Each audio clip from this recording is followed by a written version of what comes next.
what is it called? Dog talk, yeah? Or animal talk, huh? At Namron, yeah? Whenever I listen in, I hear people, animal talk, huh? So I thought, you were ready, to give a talk, yeah? It would be quite different. So what is the purpose of our life, yeah? That's a very important question. Yeah? When we came into this life, what was our idea about it? What did we want to achieve? And what do we want to take with us into the next life?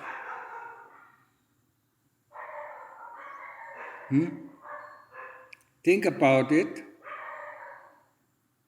Otherwise, we just, go day after day after day, follow the kilesas, or doing this, doing that, but not having a real goal in our life. We should find a real goal in our life, no matter what it is. Eh? I don't want to say that every one of you has to become a monk or a mechi. No, that's not the point. But structuring our life, because it is very precious, this life as a human being. Don't forget it. It's very difficult. The Lord Buddha said it is very difficult to achieve a human life. So we shouldn't just waste it and kill the time with doing this and doing that, but find a goal. Be it a worldly goal, that doesn't matter, or be it a spiritual goal. If you want to find the way out of dukkha, yes, then we should put our emphasis on meditation, on practice. No matter where, yeah? Be it in a monastery, be it in a meditation center. And we should look for a teacher who can actually show us the way to our goal, so that he can advise us, because the path to the end of dukkha is not easy, and there are a lot of hurdles that we need to take, and some of the hurdles are not hurdles, yeah, and some of the non-hurdles are hurdles, yeah, but we don't know, because we have not actually walked the path. So we need somebody, somebody to teach us here along the way. Just like the Lord Buddha was teaching his monks.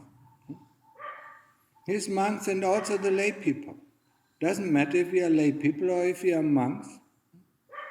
If we are interested in going the path, yeah, to the end of dukkha, there's the path, there's the way. And there are many teachers in many traditions. And then we just have to find, the right teacher in the right tradition, who we have faith into or who we trust, and then follow his instruction. If we see later on that, that the instructions, just like the time of the Lord Buddha, he went to the first teacher who taught him the lower jhanas or the rupa jhanas, and after he finished his course, in quotation marks course, yeah. Then he said, that's it? Don't you know anything else? No. Yeah? But I know there's another teacher who teaches the arupa jhanas. So he went to this teacher, yeah? And then he finished the arupa jhanas, and then said, that is all, I still have lots of dukkha, and I still don't know, yeah? I still are going to die, and be born again. And then the Lord Buddha said to the teacher, okay, that was fine, it was nice, but I'm looking for more. Yeah? But there was no teacher who could teach him the way out, so he had to find it on its own. Joanne, the music is here.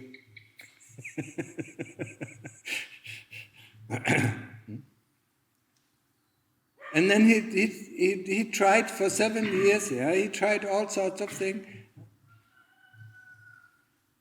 Torturing his body, by not eating, yeah? And then he finally found the middle way of practice, yeah, Majjhima Patipada, yeah? Not eating too much, not eating too little, not sleeping too much, not sleeping too little, yeah? and then practicing, investigation of the 5 khandhas until he was finished. And then, when he was finished, he saw the path. By retrospect, he saw all what he did, and then he taught, he could teach, all the lay people who came, or the monks who came and ordained them in his tradition, and then he could teach them, because he knew the path. And he knew the hurdles along the way, he knew what is right and he knew what is wrong. He knew where the people went in the wrong way, and he knew where the people went in the right way. So if we have a goal, and coming back, so really think about what is the goal in this life. What do you want to take with you when you die? What do you want to have? What kind of what kind of goodies do you want to have, starting your new life? No matter, if it is in the Deva realm, hell realm, or in the ghost realm, or maybe if it is in the human realm. That is something that you really have to ponder about. What do we want? This life is precious. We shouldn't waste the time. We shouldn't kill the time. We should put all our effort, in reaching the goal. Once we reach the goal, then let's do, then we can just relax and lay back. But as long as we have not reached our goal, we should at least strive towards this goal. No matter if it is in the spiritual realm, if it is Sotapanna, Sakadagami, Anagami, Arahant. If we can't even reach Sotapanna, at least we should strive until the last breath to reach it. Because then we have the opportunity or the possibility in the next life, maybe in the next life we can reach it. But if we just waste our time and say, it's so difficult, I wait for the next life, that is not the way, And then we fill ourselves up, with lots of dirt, with lots of ideas, with lots of wishes, with lots of desire, and then we come into the next life and we don't know what to do.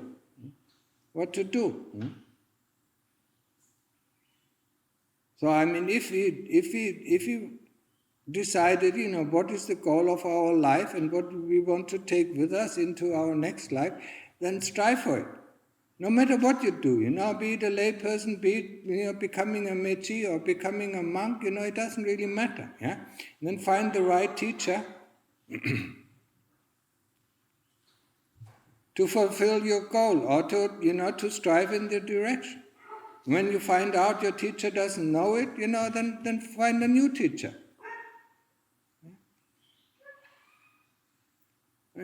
Lungta Mahabua, my master, said very clearly, I'm not a teacher for all the people. And there's hardly, of course the Lord Buddha is a teacher for all the people. But where is the Lord Buddha? He died 2,500 years ago. And now, every teacher, and you will see it, especially when you're in Thailand and go to this teacher and that teacher, they will teach differently because they reach the goal in a different way. So they will teach you, their way, how they reach a goal, and if it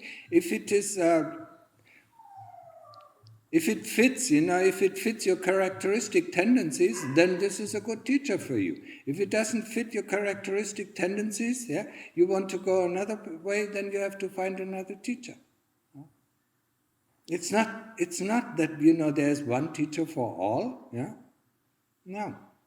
We have to find, and then we have to trust it. And if you later on see, that's not the right thing, then it's okay to change. Why not? Just like in the worldly life, if you work for a company and think, this is a good company, it produces good goods, and has a nice communication between colleagues, and then 10 years later we find out, that's actually not the case, then we switch a company. Why not? And so can it be, with our spiritual life. But at least, we should try our best, and follow the instructions that the teacher gives us. But the most important thing is to find out what our heart really wants. And for that is, we have to get calm. We have to get beyond thinking. It is really important to know what our heart wants. Because once we know what our heart wants, the path is not difficult anymore. When I personally realized, I don't know, 30 years ago, that the path that I want to take is the path of, finding the way out of dukkha. My heart told me, okay, that is the path, but my mind, was still attached to all these worldly things. But the heart knew it, so I could let go of all these things, I gave up everything, all of the worldly possessions I had, I gave it up, and went the path. And never, ever, ever, in these 30 years, it never ever bothered me that I gave up everything. I gave up my good job, I gave up the money, I gave up all the possessions. Never bothered me. Because the heart knew it was right. Once the heart knew it right, walking the difficult path is not difficult. Because the heart knows what it wants, and the mind, can interfere with it, but the heart says, I don't care, You can think whatever you want.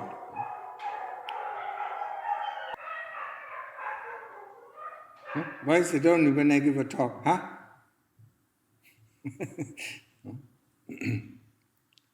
I've seen many people. That's why I want to differentiate and make it very clear. I see many people who think, that becoming a monk, giving up one's possession is the right way to do. Yes, it might be the right way. But the heart was not yet ready for it. So after 2 or 3 years, why did I give up this? Why did I give up? I should go back, Because the mind tells us something, that it is good, to practice forever, or, to become a monk. And then I become a monk or become a mechi, and then I find it so difficult, because the mind was behind it. But when the heart gives up, it gives up. The mind can say whatever it wants, it just gives up. It doesn't care, But the mind complains, but the heart knows it's the right thing. So I never regretted actually becoming a monk. Actually, it was the happiest time in my whole life when I ordained as a monk. I was like in heaven for months. Wow! Now I really have the life that I wanted to all my life long. I was looking in the world for this job, for that, for this, for that, and for happiness. I couldn't find it, but the moment I ordained, I was so happy. I was in heaven for months. But that doesn't happen to everyone. There are monks who think they need to ordain, or they think they want this, but their heart is not ready yet. So that makes a lot of problems. Because then the heart, still wants to do things, that are in the world, because it has not understood yet. And that's where you see, the mind and the heart are two different really things. The mind might understand, things are very, very hazardous, to itself, but the heart doesn't know it yet. So the heart still wants to do it, because the heart is still the prime mover, or the chitta in this way.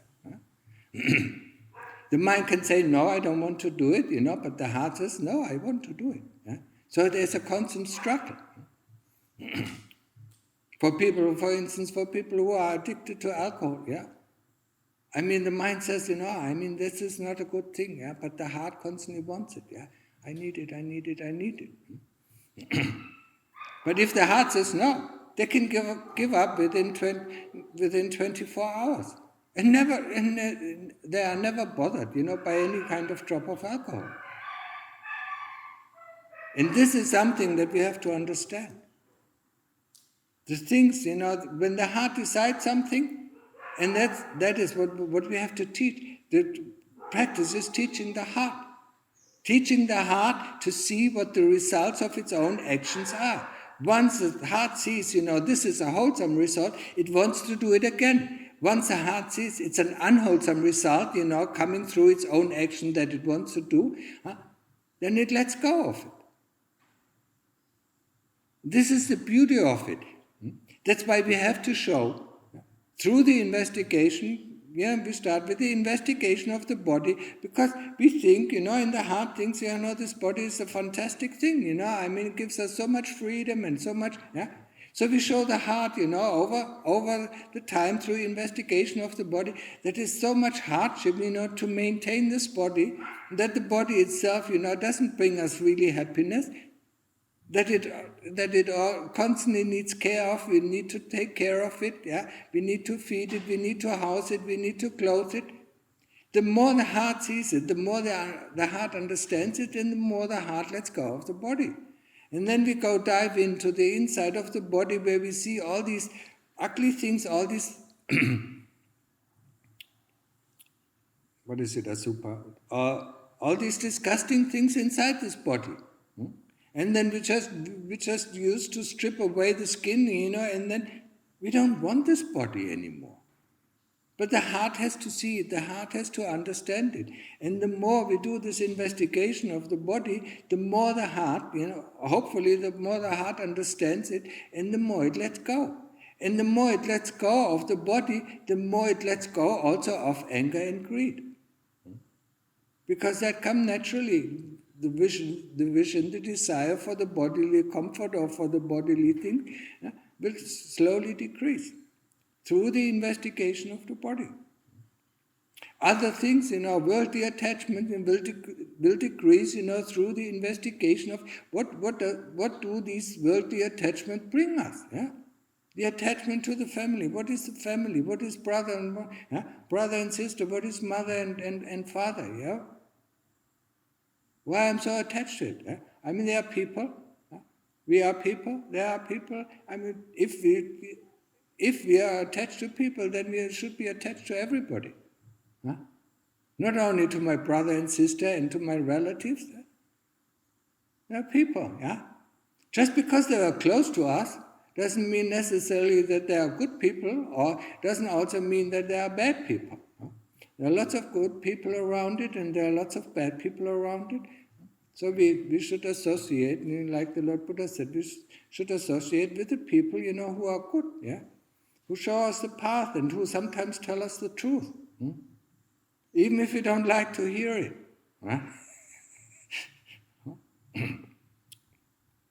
In German, we have the saying, we want to know the truth, but we can't accept it. Because it's so difficult to accept the truth. Because it hurts. And that means we actually live in an illusion, We live in an illusion of lies, of imaginations. And we don't want to, We don't want to be disappointed, And disappointment, when does it happen?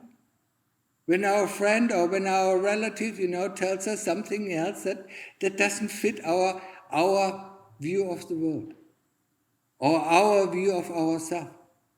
That's when we get disappointed. Actually, it's a very good thing, if we would say. But in a relationship, we also say, you disappoint me. No, actually, it's a nice thing. He showed me the truth. But I can't accept it. That's why we feel bad about it. And blame the other person for it. You disappoint me, No, we lie to ourselves, and through the practice of investigation, we reduce these lies, just be honest with yourself, just like we start to be honest with the body. Yes, we look at the form, it looks okay, and then we open up the form, and look inside, and we see this mess, You see this mess of blood and pus and all these inner organs, we don't like to touch them, but we like to touch the skin, because that feels great. We like to take a shower, and soap the body, because it feels nice. Except when it is very cold, then we don't like to do it. And things like that. So coming back, please realize the goal in your life. And then find something, how to attain to this goal. find a means, find the way, find, if it is spiritual, find the right monastery with the right people, or find the right teacher, and then go for it. And don't look back. Just go for it. Until you feel, either until you reach a goal, and then do whatever you want, or you feel, you cannot achieve this goal in this environment, and then look for another environment where you think you can achieve this goal.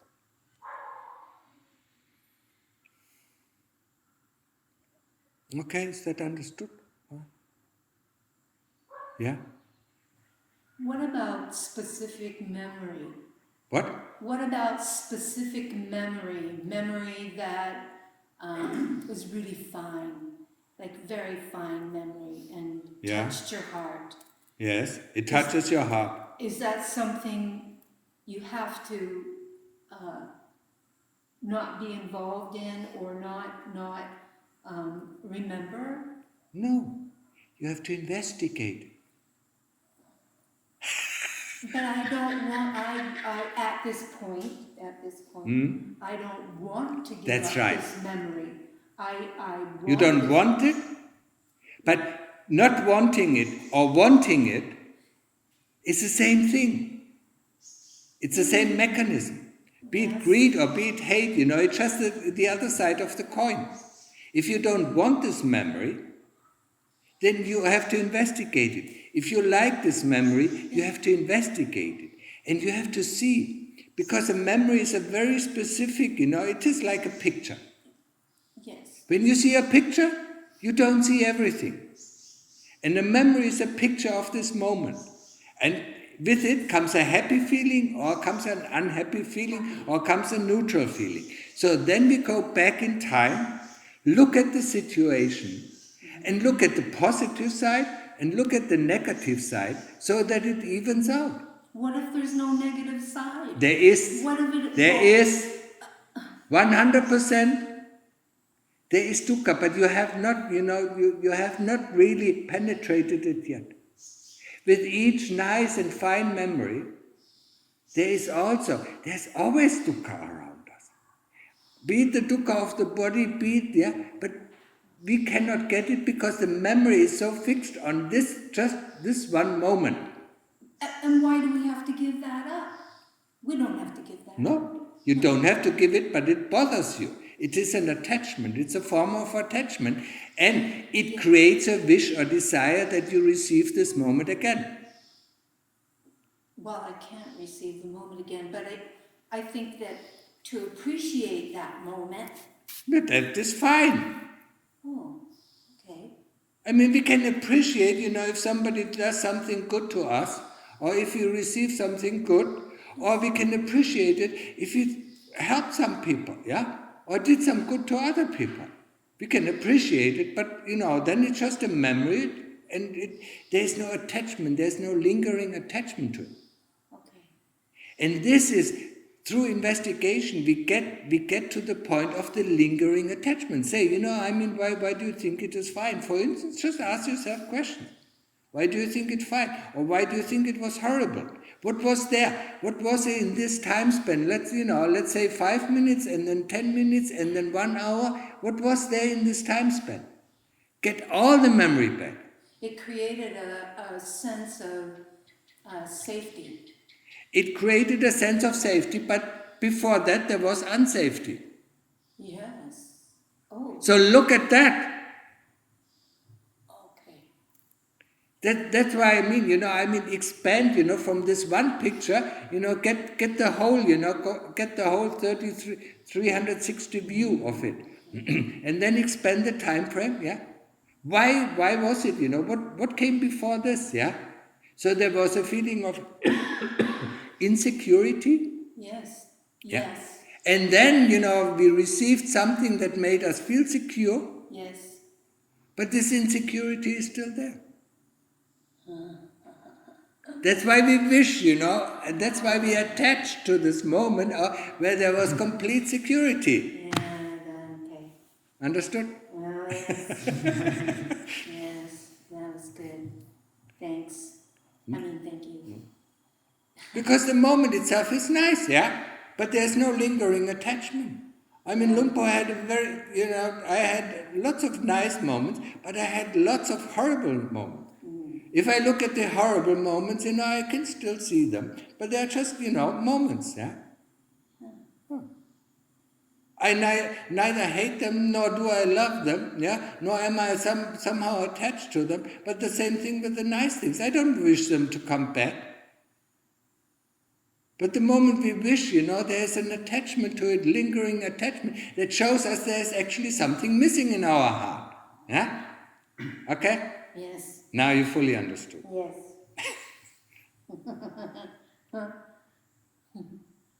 Ella, understood? Yes. So, okay, I think that's enough. It's enough for today, I mean, I want to make this point, it is really important for us, no matter what kind of wishes we have for this life, to realize what is our goal in this life, and then to walk towards this goal. No matter if you walk slow or fast, I mean, that is your decision, yeah? But walk. Take the goal, and that is your primary goal in this life until the last breath, yeah? And find it out. And you find it out the best, yeah? If you're completely calm, if there's no memories coming up, if there's no thoughts coming up, and then you ask the heart, what is the purpose of my life? And then it might tell you, yeah? Maybe you have to ask 10 times, maybe you have to ask 100 times, but it will come clearer. And this will come, it will not come out in a thought, what I should do. It will come out in a knowingness.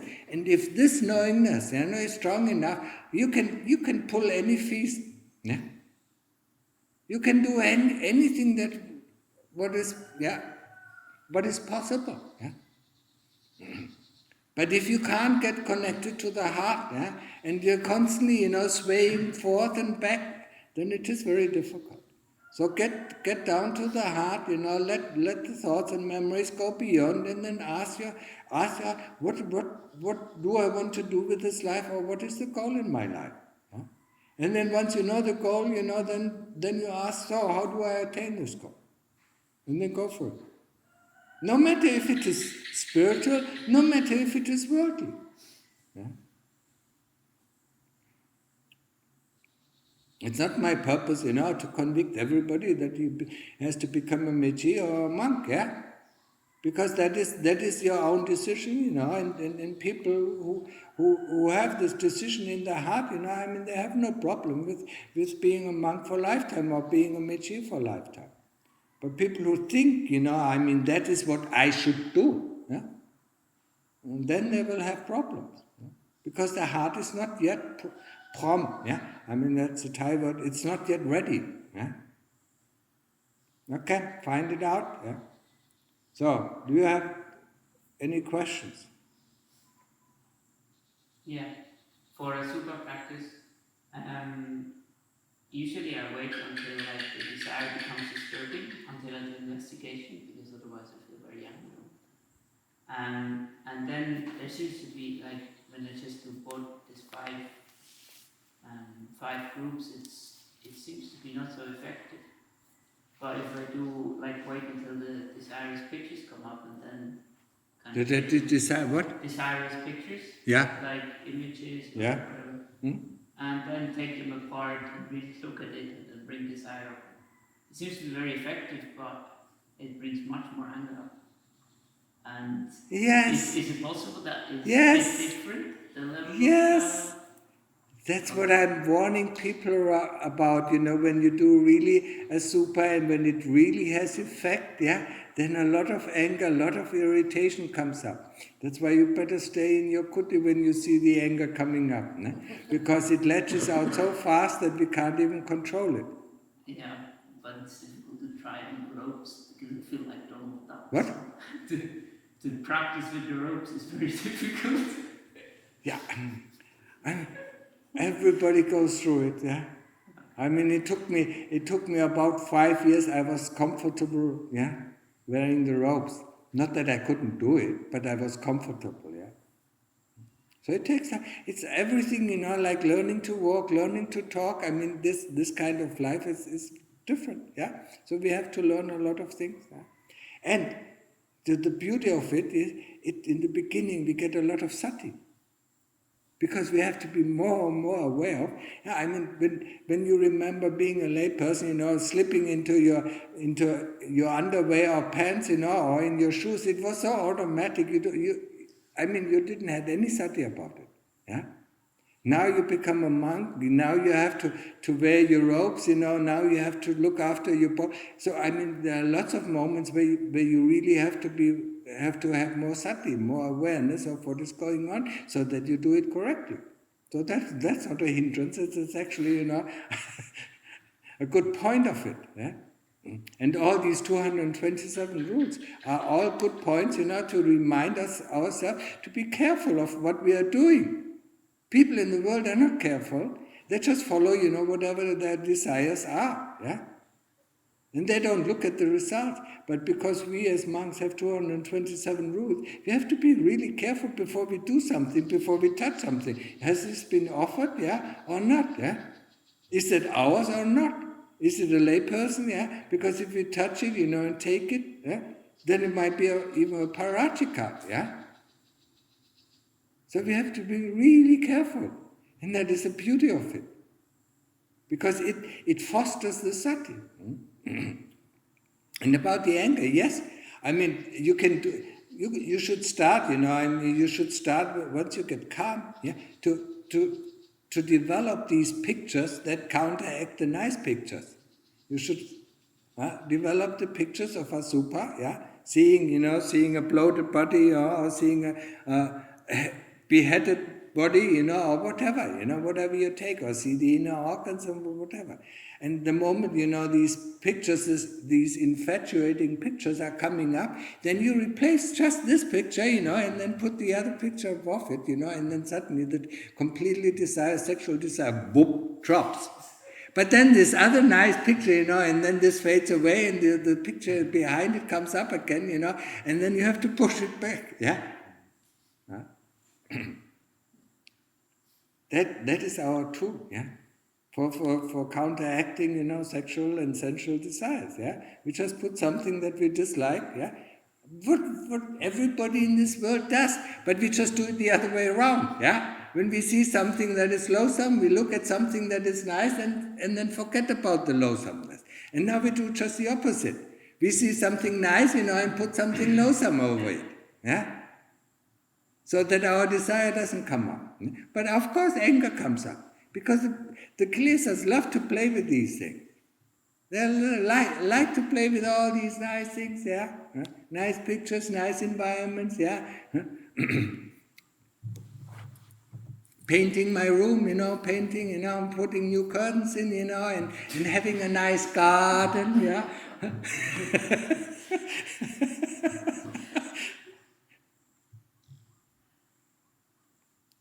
Okay? Yeah, and then feel the anger. Yeah? And don't let it out. Feel the anger and then know, and the moment you put this nice picture, the anger is instantly gone, then you put the other picture over, the anger comes back, and so on, yeah? So it is caused, by something, that it is called a view, an opinion, or a picture, or a memory, or whatever. Yeah? Well, it sometimes goes over to other things in life for 2 or 3 days. It's very difficult to get calm again because of that. Yeah. I mean, it might take decades. It might take, it might take months, it might take years, but it might also take decades. It depends on the abilities that you have acquired in your previous lives. Yeah? In the beginning, it might seem very difficult and doesn't seem to progress anyway, but then sooner, once it catches on, it goes very quickly. But in the beginning, everything is hard, yeah? Just like learning to walk, remember it. Learning to talk, it is very hard, very difficult in the beginning. And now, yeah? But at that time, we had full determination. We never tonchai. What is that? What is tonchai in English? Huh? Sometimes I don't remember. What is it? Huh? Tan Richard. Can't think of it. Yeah, I use the word normally very often, but in this moment it doesn't come up. We don't get disillusioned, yeah, by this, yeah. We just learn, we get up, fall over and then get up again, yeah. Maybe we cry for a little bit of time, or we lick our blood, and then we get up again. And this ability, the moment, we got our body to work with the age of 16 or 18, yeah, then we think everything must come instantly, yeah. But it is, it's not. We have this, we have this impatience.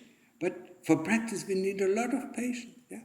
If it doesn't work today, then it will work tomorrow. If it doesn't work tomorrow, it will work the day after tomorrow, and so we go through, yeah, hang ourselves through, yeah, and don't even think about progress, yeah, because that makes us disillusioned, yeah. I'm not going to be able to do it. Of course, we are able to do it. If you want to do one step, we can do one step any time, yeah. But the kilesa say, oh no, I'm so tired. No, it's too much. Oh, I can't go. Yeah?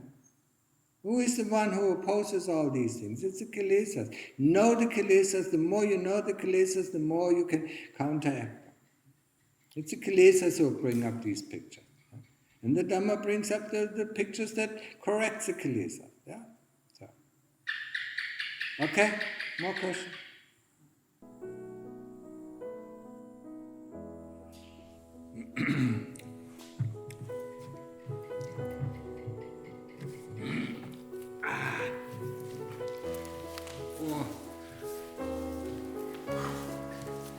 It's a cold time. My knees really.